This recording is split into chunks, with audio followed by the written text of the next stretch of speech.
প্রত্যেকটা দিন কি রান্না করব পাগল হয়ে যাচ্ছি আমি। পোলাপাইন দিয়ে এটা রান্নলে এটা খাইবো না, এটা রান্নলে এটা খাইবো না, তাদের মসজিদ তোর শেষ নাই। কিরে তোর আজকে কি খাবি, কি রান্না করবো? তাড়াতাড়ি কও, আমার আবার রান্না বান্না শেষ করতে হইব।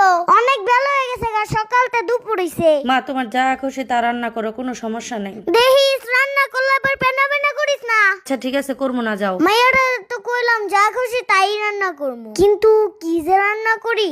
উফ কি গরম যে পড়ছে, গোসলটা করে অনেক শান্তি লাগতেছে। যাক বাবা, রান্না করার আগে গোসলটা করে ফেলছি, মাথাটা চিরুনি করে নি, তারপর যাবো রান্না করতে। এখন যে কি যে রান্না করবো সেটাই তো ভালো করে বুঝতে পারতেছি না। একটু ঠুটির মধ্যে লিপস্টিক দিয়ে নেই, সাজুগুজু না করলে কি ভালো লাগে? মেয়ে মানুষের কাজই তো হচ্ছে সাজুগুজু করা। একটু চোখে কাজল দেওয়া লই, না হলে আবার মানুষের নজর লাগায় লাইবো, কারণ আমার মতো সুন্দরী মানুষ তো কমই আছে। বাহ, সাজুগুজু করে তো আমাকে খুব সুন্দর লাগছে। এখন চুলটা খোপা করে নেই, না হলে আবার রান্নার মধ্যে চুল পড়ে যাবে। আগে সবকিছু আয়োজন করে নেই, তারপর রান্না করতে বসি। ঠিকঠাক ভাবে আয়োজন না করলে আবার পোলাপাইনের ডাকাডাকি করা লাগবে। আজকে একটা ডিমের নতুন রেসিপি করব, আশা করি পোলাপাইনের ভালো লাগবে। এনে এডিট আমারে কই টাকাই টাইম না দে, আমি ফটাফট রান্নাটা সেরে ফেলি। প্রথমে আমি একটা কড়াইয়ের মধ্যে পানি বসাই দিলাম, আর আমি দুইটা ডিম নিয়ে নিলাম, দুইটা ডিম ফাটিয়ে নিলাম।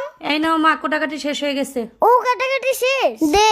মা আজকে তুমি কি রান্না করতেছো? আজকে তোদের জন্য ডিমের একটা মজার রেসিপি বানাইতেছি। তোরা তো ডিম খেতে অনেক পছন্দ করিস। ডিমের যে রেসিপি বানাইতেছো, তো কি কি দিলা এখানে? এই তো দুইটা ডিম ভেঙে নিলাম, তার মধ্যে ধনেপাতা, কাঁচামরিচ, পেঁয়াজ দিয়ে দিলাম, দিলাম পরিমাণ মতো লবণ আর একটু জিরার গুঁড়া। আর ওই যে কড়ার মধ্যে পানিটা বসাইছিলাম, ডিমটা ভালো করে ফেটে ওই পানিটার মধ্যে ভাপে দিয়ে দিলাম, তারপরে ভালোভাবে ঢেকে দিলাম আর 10 মিনিট ভাপে রেখে দিলাম। ভাপ থেকে নামানোর পর একটু ঠান্ডা করে নিলাম, তারপর ডিমটাকে পিস পিস করে কেটে নিলাম, তারপর একটা কড়াইয়ের মধ্যে তেল দিয়ে দিলাম, তারপর ডিমগুলো একটু হালকা করে ভেজে নিলাম, তারপর ডিমগুলো উঠানোর পরে সেই তেলে পেঁয়াজ আর কাঁচামরিচ দিয়ে দিলাম, তারপর ভালো করে ভেজে নিচ্ছি। পেঁয়াজটা একটু ব্রাউন কালার হওয়ার পরে দিয়ে দিলাম আদা রসুন বাটা, তারপর দিয়ে দিলাম সামান্য পরিমাণ পানি, তারপর বাকি মশলাগুলো দিয়ে দিলাম, যেমন হলুদ, লবণ, মরিচ, সাথে দিয়ে দিলাম টমেটো। তারপর সবগুলো ভালোভাবে কষিয়ে নিচ্ছি।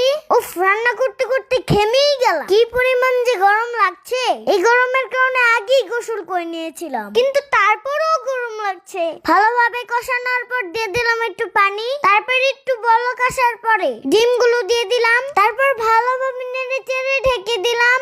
আম্মু তুমি যে রান্না করছো সেই রান্না কি মজা হইব? মনে হইতেছে না তো মজা হইব। মা গো মা, সেটি কয় কি, এত কষ্ট করে গাইমা গুইমা রান্না করতেছে, তাও